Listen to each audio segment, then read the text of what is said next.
and Srila Prabhupada, but also practically spoken with the devotees he contributed to this festival. As you can see, there is a quite elaborate flower decoration here, which we are specifically grateful to the contribution of Nalini Mataji. I know she hates this to be mentioned, but I will do it anyway. So, Nalini Mataji ki jai! Who actually enables us to decorate the whole place, including the fact that she took herself part in it, along with all other Matajis yesterday. The whole day practically decorated this place. Then of course we have Kusuma Mataji, who also gave a very substantial donation for that we are able actually to have to cook and prepare the feast. Kusuma Mataji, Nalini Mataji, and of course there are few others and many others. Everybody is nonsense contributing here. This is really wonderful. Thank you very much. So we can actually a little bit improve these whole things. We always try to improve a little bit. So we can please Srila Prabhupada and anybody joining this attempt. This is actually what process of Krishna consciousness is about. We are always a little bit pushed to improve. I know Srila Prabhupada had a magic formula for this. Whatever we did to please Srila Prabhupada, he said, double it. We even once upon a time printed a ton of stickers or buttons everybody wear, was a simple thing written on it, double it. So, so this, we always felt Srila Prabhupada pushing us to do things more efficient, better, for the pleasure of the Supreme Lord. So that's so much to say. Rest will be explained to you by Chaitanya Chandra Prabhu with his surprise address. So now we will have a little bit of reading from Chaitanya Charitamrita about the appearance of Lord Chaitanya.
Krishna Chaitanya Tandra Charana Shrita Sei Bharadanya.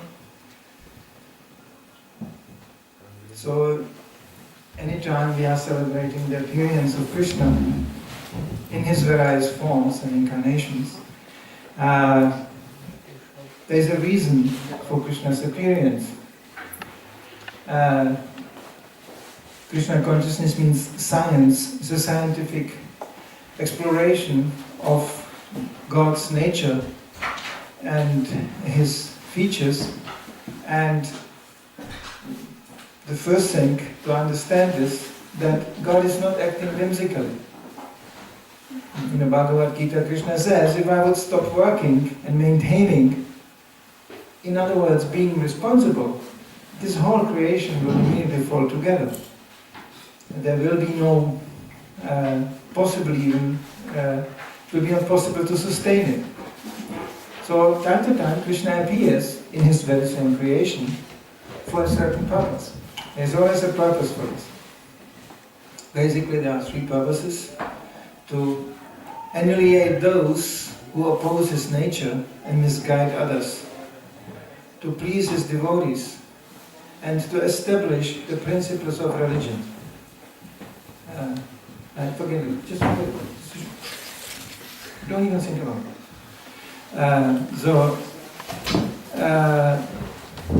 it. There's a reason why Krishna appears. And today, that's for us, the Gaudiya Vaishnavas, the most important day of the year.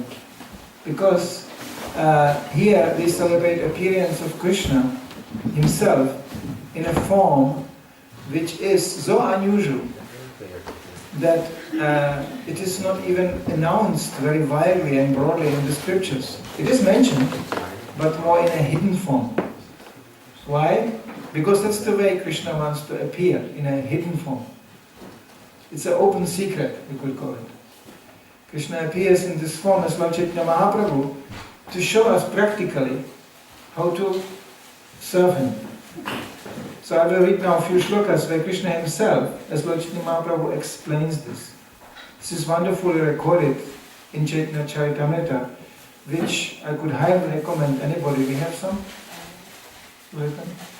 They're in the shop. Says Prabhu is today very determined to introduce you to some items in the shop.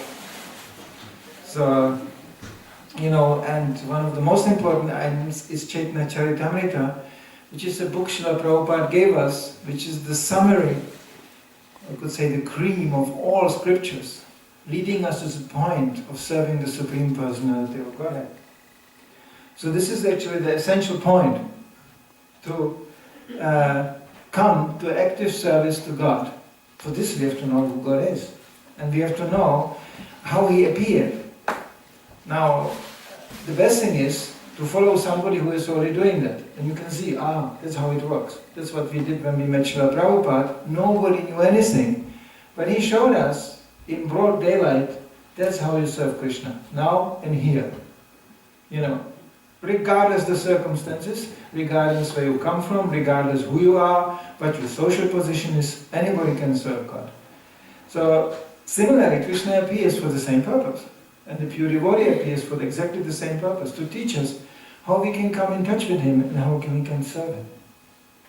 So in Chaitanya Charitamrita, it is Krishna himself announcing, I shall personally inaugurate the religion of the age, Nam Sankirtan, the congregational chanting of the holy name. I shall make the world dance in ecstasy, realizing the four mellows of loving devotional service. I shall accept the role of a devotee, and I shall teach devotional service by practicing it myself. Unless one practices devotional service himself, he cannot teach it to others. This conclusion is indeed confirmed throughout the Gita and throughout the Srimad Bhagavatam. Whenever and wherever there is a decline of religious practice or descendant of Bharata and a predominant rise of irreligion, at that time I descend myself to deliver the pious and to annihilate the miscreants as well as to re-establish the principles of religion. I myself appear millennium after millennium. If I did not show the proper principles of religion, all these worlds would fall into ruin. I would be a cause of unwanted population and would spoil all these living beings. Whatever action a great man performs, common people follow. And whatever standards he sets by exemplary acts, all the world perceives. My plenary portions can establish the principles of religion for each age. No one but me, however, can bestow the kind of loving service performed by the residents of Vraja. There are many all-auspicious incarnations of the personality of Godhead, but who other than Lord Sri Krishna can bestow love of God upon the surrendered souls? Therefore, in the company of my devotees, I shall appear on earth and perform various colorful pastimes. Thinking thus, the personality of Godhead Sri Krishna himself descends at Nadia, early in the age of Kali.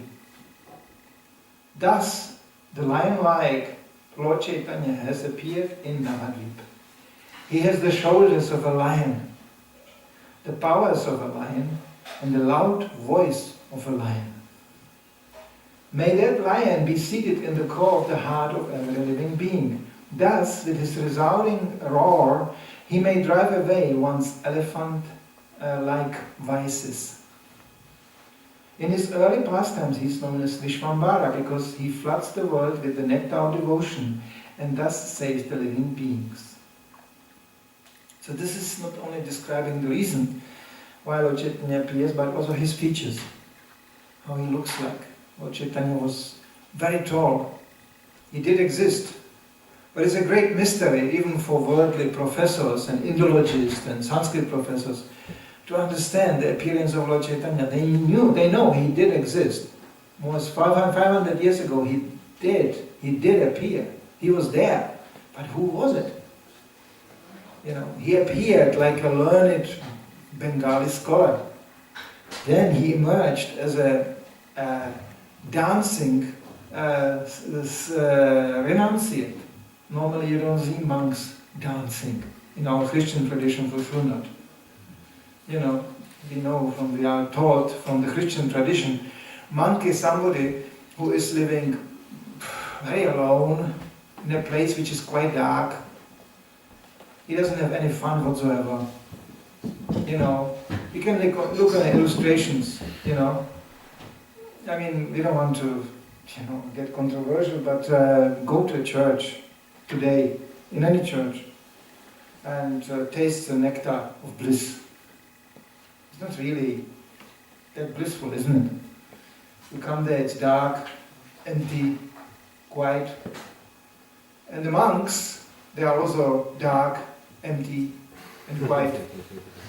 And they all walk around, not very funny. So people got doubtful when they see you are monks, but you are happy. Obviously, that shouldn't be like that. Because this is horrible, this world is horrible, we should renounce it. We should renounce it. Renunciation means pain. This must be a pain. There's a rich history in a tradition, a Christian tradition, how to cause yourself pain so you can get detached from this body. No. I put a nail in my foot so I can feel I'm not this body. And anyway, I don't want to even describe where all this goes. Some kind of masochistic torture. That's not the path chalked out by Lord Chaitanya Mahaprabhu. He was dancing on the streets, singing, complete in ecstasy and blissful. Even at that time, the other spiritualists got highly doubtful. Sannyasi is not supposed to be like this. Dancing, it's very sensual. Singing, it's very, what is this? And they challenged him. You are not a sannyasi, you should sit down and study the scriptures, be serious, and fast, and suffer, and study, and suffer, and study, accumulate knowledge, so much knowledge that you cannot move anymore. You cannot do anything like us. But you are doing so many things. You are organizing people and you are dancing in the streets for everybody to see. This is discord, this is dance, this is not renunciation. Because they didn't understand where all this dancing comes from. It's from true ecstasy. This is what is highly confusing now, this movement altogether. People come to us and they go, what you are teaching to control the senses, you are teaching to, that's material world dissolution, but look what you are doing. You are putting flowers everywhere, and it's a really sensual experience here, And then you eat, you taste, and you sing, and you dance. In this tradition Srila Prabhupada gave, you dance even with one room, men and women. That's the only two places you do this in Copenhagen, in some disco or in Hare Krishna temple. There's no other place you can do that. Prabhupada even said, yes, we are dancing with the most beautiful girls in America. But then somehow the rest is not happening. It's highly confusing. Yes, you have so many beautiful girls dancing, and the men dancing and girls dancing, and then what? Then nothing. The girls are here, the men are here. That's it. So there people are confused. What is this? Then you sit down and read these scriptures. It's the same confusion they experience in the presence of Lord Chaitanya Mahaprabhu.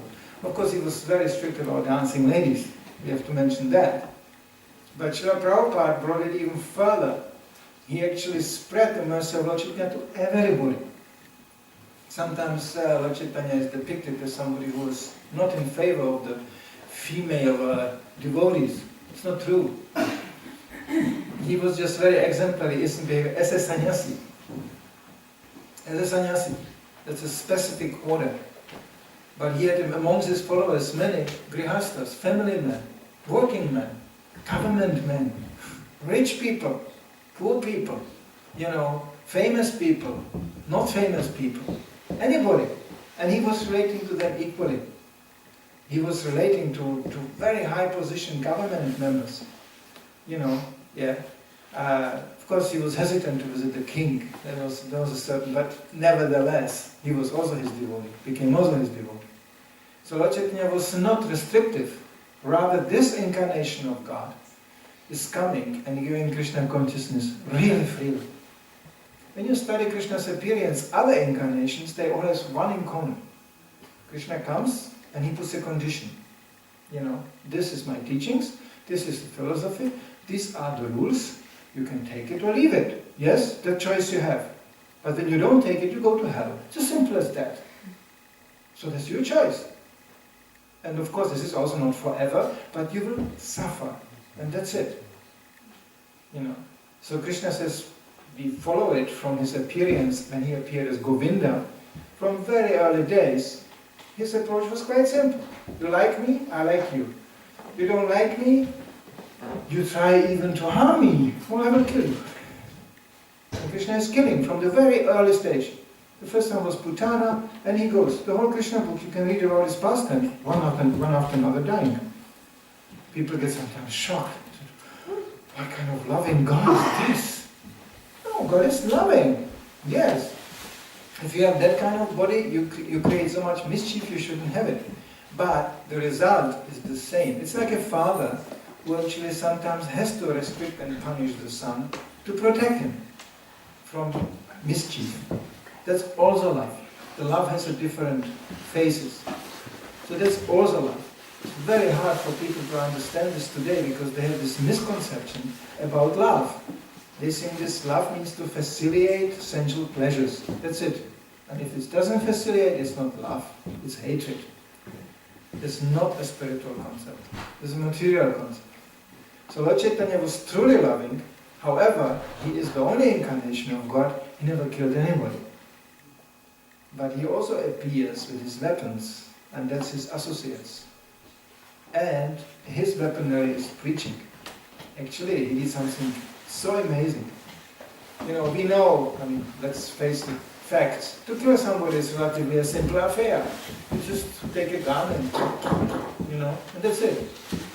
But to change somebody, that's much more difficult. That's a real problem. How do you change somebody who is so stubborn and determined and he's convinced that that's what he's doing, he's going to do, and that's it. There will be no change.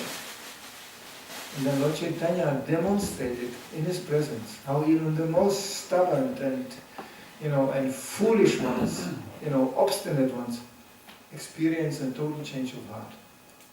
This is the real thing. Srila Prabhupada demonstrated us how to do that. We are the living proof of it. Because I don't know many members of this movement who came to this movement for purely religious experience or out of love or inclination to God, or not that many. They came because they were curious, miserable, and attracted by the presence of the devotees and by the activities they saw happening, and then more and more they got involved with the fact that, yes, we are serving God here. For me and for not, I wasn't alone. God was something very abstract. This is the bliss when you are born in India. For all the Indians, even for demons in India, they know God exists. It's just they don't say, I don't like it, but He does exist, but I don't like it. In the West, people are generally born with the attitude, no, He doesn't exist. And they say it with such a ease. They go, what are you talking about? You mean God? Like a person? It's absurd. 2 arms and 2 legs? It's crazy. But by the Indians, they're always like, yes, 2 arms and legs, so where does He eat? Where does He go? The personal concept is very easy to be accepted. Even India is also highly polluted by impersonalism and Mayavadism, making God to something unknown or mysterious, the energy, and all the time you hear it in India, the energy and this, all the time, this blah, blah, blah, blah, blah. But essentially, when they go, yes, God is energy, but they are devotees of Krishna, I'm going there. In India, even the Muslims join on Janmashtami, on Krishna's appearance day, and celebrate it, because they think it's fun. So in the West we have not this problem. Here, to have one person coming in the door, it's a miracle. It's wonderful. It's amazing. We are here constantly on guard. Who is coming? Who is coming? When somebody comes on the door here and goes, immediately somebody runs out and says, there's somebody there! In India, you don't need a door. There's so many people coming, you can hardly close it. The best thing is you don't have a door. Because they are just, and they do their thing. You can just watch. Wow, what are you doing? Serving Krishna? What are you doing here? Here people look at us like we are some aliens who came from another planet. They just look at us like, they go on Harinam, they go, the girls are giggling, and man in the skirt, it's completely absurd for them. What are they singing? What are they doing? They look at you like, sometimes they walk backwards and not forwards, when you walk. In India, they look at you like, by devotee is also not that common. But otherwise, they go, so what? Yeah, devotee, so what? You're chanting, I'm chanting, what's the problem? So this is, of course, a great advantage of being born in India. We will have to use it. So Lord Chaitanya did appear in that very special place. He didn't appear in Stockholm or Oslo or Paris or London. He appeared in India. In a very special place. He is a Patita Pavana. That's a special feature. He always looks, where do they suffer most? What is the most disgusting place? Actually, that's where I want to go. That's actually, they are so degraded. Good, that's exactly where I want to be. To save them. He has a taste. God has a taste. To reclaim or save the lowest ones. He's drunk. He's intoxicated. He's mad. That's my bhakta. Yes, very good. So this movement is full of very special people, just to warn you. Very exceptional people, because they do take the advantage of the mercy of Lord Chaitanya, but they are a little bit special. Now everybody in the material world can be safely considered to be insane. That's another theme, I could just go for hours on this, but yes, we are all, from Krishna's point of view, insane. Because we are playing our thing here without knowing even who we are. What is the definition of a madman? He doesn't know who he is, he doesn't know where he came from, and he doesn't know where to go. That's a madman. You ask him, who is you? He goes, I don't know. Or maybe he will tell you, I'm Napoleon. I'm coming from Elba. And I'm going to Moscow to conquer it finally. You go, that's very nice, we have a room here for you, please, it's soundproof, don't worry, we will put you there, it's called mental hospital. That's it. They are all a little bit like that. We walk around and we claim identities and we claim all kinds of things, which are completely crazy from spiritual point of view. They have nothing to do with us. We are not Danish, we are not this, we are not that, we are not man even, we are not a woman. We are all parts of God. And to teach us that, this is why Lord Chaitanya is appearing. In a most effective way, he's playing the role of a devotee. It's like, you want to teach somebody how to cook, you go and cook. Look, that's how you cook. So how much more merciful you can be. We have just to watch how Lord Chaitanya is serving, we have to watch how his devotees are serving, and then we become devotees. That's all. We don't have to study for our whole life. We don't have to learn in an academic sense. We can simply follow the example. And this is why Lord Chaitanya appeared. And he doesn't appear in every Kali Yuga in this age. There's this Kali Yuga ages are repeated, but it's an unbelievable amount of time passed through before we come to the next Kali Yuga again. And Lord Chaitanya doesn't even appear each single one of them. He appears very rarely. So we are extremely lucky because it's just 500 years ago. That's nothing. From a cosmic point of view, it's nothing. It's just like yesterday. It just happened. And as a matter of fact, he appeared like this. He didn't appear he was an exceptionally personality. He was high, broad shoulders, voice of a lion. But otherwise, he looked like a human being actually. He dressed like this. Yeah. You will find, I say not too much again, in the upcoming theatre, our Chaitanya Chandra Prabhu plays Chaitanya. I could imagine, Chaitanya a little bit higher, and he has a very loud voice that fits already. So Lord Chaitanya looked like that. You can say, oh yeah, this is Lord Chaitanya. But he was God. And he was showing in his pastimes, that's how you worship God. That's the external reason. That's one. There are many reasons, but this is one of the reasons. And the internal reasons is, you may be amazed to hear that, but God is everything. He knows everything. He controls everything. But one thing he doesn't know, and one thing he doesn't control. And that's our devotion to him. That's the only thing which is really coming from us.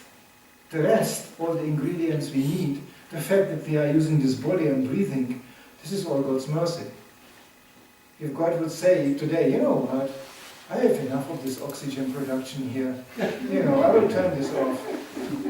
We will all go, and that's it, finished, it's over.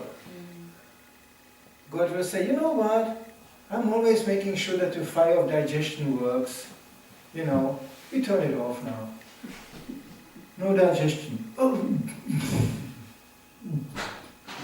End of eating. And God will say, you know what is the sunset and sunrise and all this, Monday, Tuesday, Wednesday, Thursday? Every year the same thing. I'm tired of this, we are not going to do it now. Then you will go, what? Sun is up, doesn't go down. Oh, what happened? Oh, sun went down, it never comes up. What happened? And God will go, you know what? Do it yourself. This will be highly, highly confusing. No, don't worry, he will not do that. He's promising, I will not do that. But one thing I will not do, I will not interfere with your decision to surrender to me or not. This is something you have to do. I give you all the information. I give you all the assets. I give you all the help you need. But take it or leave it. That's it. Even at the end of Bhagavad Gita, he tells Arjuna, I told you the whole Bhagavad Gita. Now you make your decision. You want to fight or not fight? You make the decision. I will not make it for you. Srila Prabhupada comments humorously. It's not like Krishna said, I'm God. By my will they are already dead. They are still standing here, the soldiers, but actually, in very short time, they will be all dead because this is my decision. Still, they are not dead yet, right? So Arjuna could conclude, well, if you say so, and you do everything, you are God, then what shall I do? And Prabhupada comments humorously, in that case, Arjuna should relax in the back of the chariot, smoke ganja, and have a good time, say, you are good, you do it all. No, it didn't happen. Because Krishna left this to Arjuna. You have to fight and gain the victory. Take the responsibility. Make the decision to surrender. Otherwise, we will be always remote control gizmos. God will just control us like this. In India, they had this Prabhupada called it rascal philosophy. When God wants me to surrender, then I will surrender. But He doesn't show anything that He wants. But when He wants, I will. But He doesn't want to. Therefore, I will enjoy Him. Because He's not really showing me that I should surrender. So because they don't know this one point, that God will not get involved. That's our decision. Like anybody walking here in a door, fine, it's his decision. We don't have any mysterious way, like to catch people like, like fishing in Copenhagen, It was always the main point on the anti-sect movements, blaming us. They catch you. They brainwash you. You lose your power of decision. You will be just... You will be a vegetable. The Guru will tell you, get up, sit down, get up, sit down, get up, sit down. Like, they do in the military. No. We wish sometimes we could do that, really. Because we have such a nice thing to give, and they don't take it. You know what a frustrating feeling this is? Even Lord Chaitanya got frustrated on a certain point when he came to Varanasi. He said, I brought this, this most wonderful gifts. They are not taking it. Yeah, because they didn't want to. That's all. That you cannot interfere with. You can only give. This whole operation is just to give. You can watch these devotees here. I specifically can say it. I came here 4 or 5 months ago. I tell you, each single devotee here is just give. And then you have the people passing by on the street, Now? Everybody doing their thing. Everybody has an idea. Or no idea. I would say in Denmark as well, no idea. Why should I have an idea? Let life be as it is. Let eat. This food, it's good. Can I have a place to sleep? Good. And then comes the urge of sex. Let's do it. Now, here, with everybody everywhere.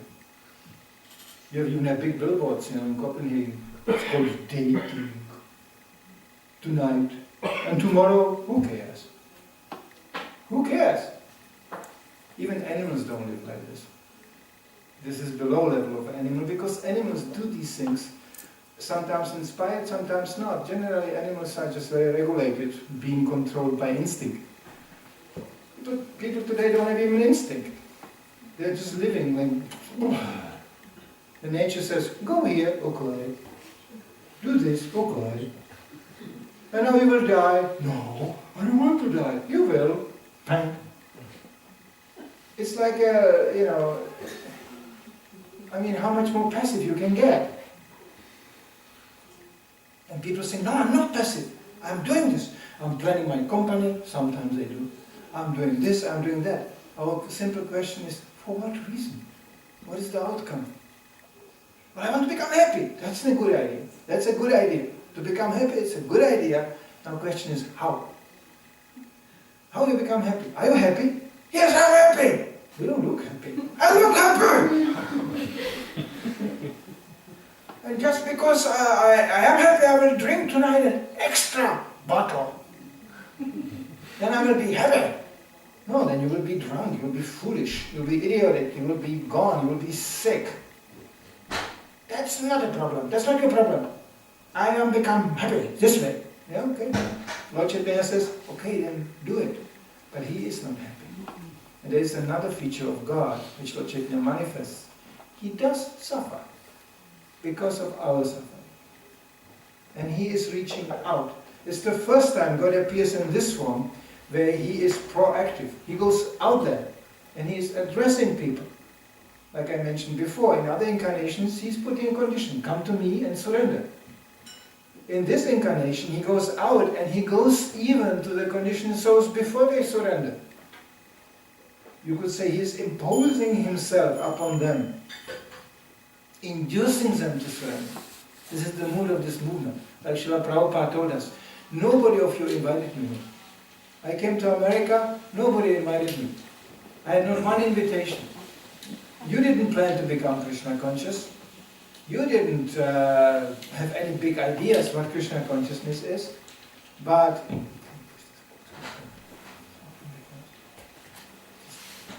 you have no idea to become Krishna conscious. I brought the idea to you.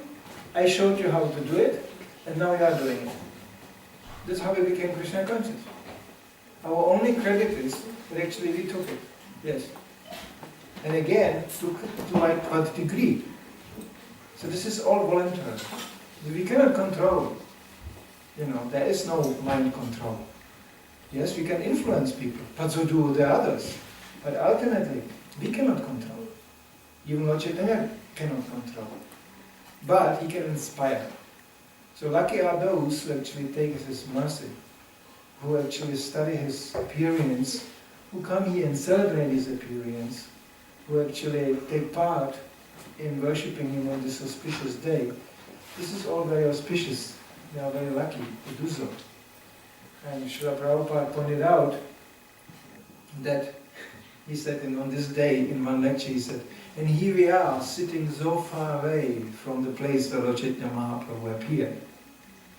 And as we mentioned, he appeared in Bengal, in Nadia. Now, Bengal is known even until today. It's a very special place. I'm not so knowledgeable about the India as such, but I know Bengalis are not the standard Indians. They are a little bit fiery, They are operating on a little bit higher level of passion as the South Indians, or sometimes generally spoken. Yeah? And at that time, when Lord Chaitanya appeared, it was not a good time. India was occupied by Muslims. The Vaishnavas, those they worship Krishna, they didn't have a good time. It was a very hard time. Much more hard as you can ever imagine in Denmark or other countries, where we can go out and chant freely. We can spread Krishna consciousness. Devotees those days couldn't do it. And you will see it with a preview on the theatre. They had a hard time. They were persecuted. They were imprisoned. They were beaten. There was a very special king called Aurangzeb, Muslim king. He didn't took a breakfast before he had 30 of bloody Brahmin strings presented to him.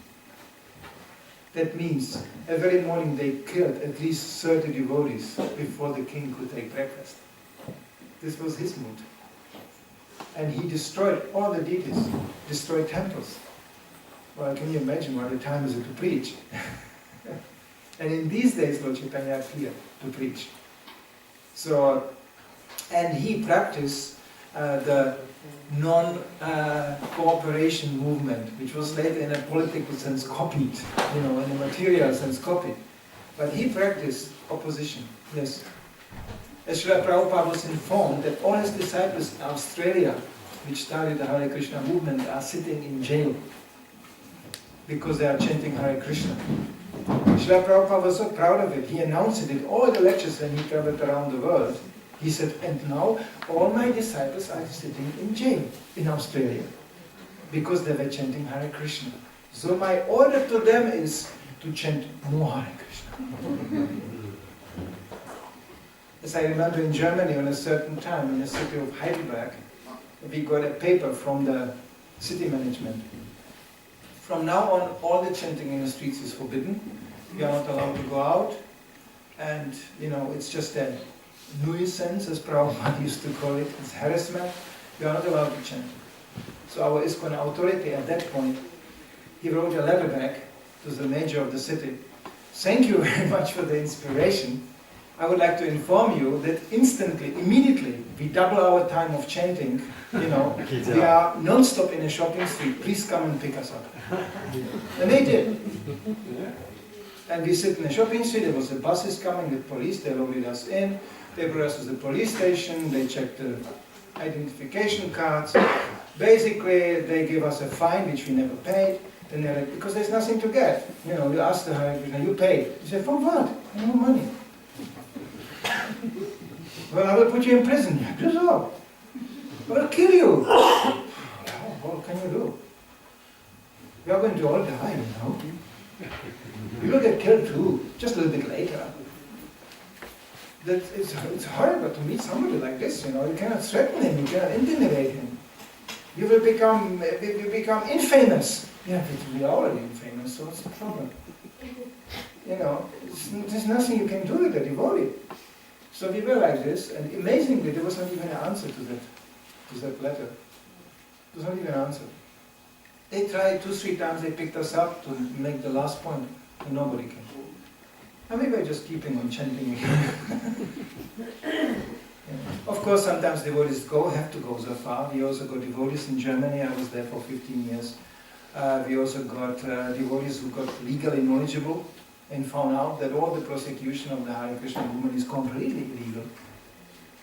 And you know, now devotees are free to do anytime, anything what they want, to distribute books, to chant. And if any police would get an idea or somebody that this is illegal, they immediately show him all the court cases we won. You know, please be informed. And if you want to have a court case, sure, fine, but you'll lose it, you see. So there's no more trouble. Sometimes we have to do that too. Yeah, sure. Prabhupada encourages kind of things also. We have to fight for the existence, not of us, but of this movement. Sometimes we have to do that. It's sometimes wonderful how Krishna and Lord Chaitanya arranges opposition. So after that we become even more prominent. Like recently in Russia, some of these local, you know, big communistic, you know, managers said, there will be no Bhagavad Gita here anymore. We have enough of these Hare Krishnas. It's enough of this. It's a book which encourages terrorism. Actually, he was reading Bhagavad Gita. But the only thing he could understand at the end, Krishna says, kill them all. So he said, terrorism, very dangerous. And then he had the whole, you know, community, not only locally, but internationally, including the president of India, wrote to the Mr. Putin, to the thing, what are you doing? You want to forbid Bhagavad Gita? What are you doing? So this poor guy, you know, he was somewhere in the last corner of Russia. It's a big country. So he had to immediately back away, and they wrote him from Moscow, you know, what are you doing? We know, like in some, that Mr. Putin is quite favorable to Krishna consciousness. Devotees had a quite positive experience with him. He's a very special figure. Anyway, I don't want to go into Mr. Putin, so we are speaking rather about Lord Chaitanya. But, you know, but sometimes Lord Chaitanya inspires opposition, so devotees can wake up. His whole movement was an opposition movement. It's just there was no physical violence, really. There was no shooting, there was no terrorism in that time. There was a change of heart. And this is actually what we are doing. Yes, we are fighting, we are opposing, but our weaponry is preaching. Our weapons are these books. And ultimately, our only shelter and our only hope is the mercy of Lord Chaitanya Mahaprabhu. So we would like to encourage everybody to chant Hare Krishna, which is the only and the best way to actually please Lord Chaitanya Mahaprabhu. Radha Krishna is worshipped by opulence, and Lord Chaitanya Mahaprabhu is worshipped by chanting. That's actually the biggest and simplest worship you can do in this age. Because in this age, nothing else works. This is the only religious process which really has a powerful effect. The chanting of the holy name. And this was the message Lord Chaitanya Mahaprabhu brought to us. There is some... maybe one question? Comment? Otherwise, we will proceed with the Abhishek, which will finally enable everybody to actively take part in the worship of Lord Chaitanya. Can we check with the Puja? Is that okay? Huh? Alright. Hey, Bob? Is it okay? We just need this space for putting up the tables. Okay. check them Like out. everybody please come closer because many more will come. So we will need all the space down there. I don't think it's good. I have many things to see to.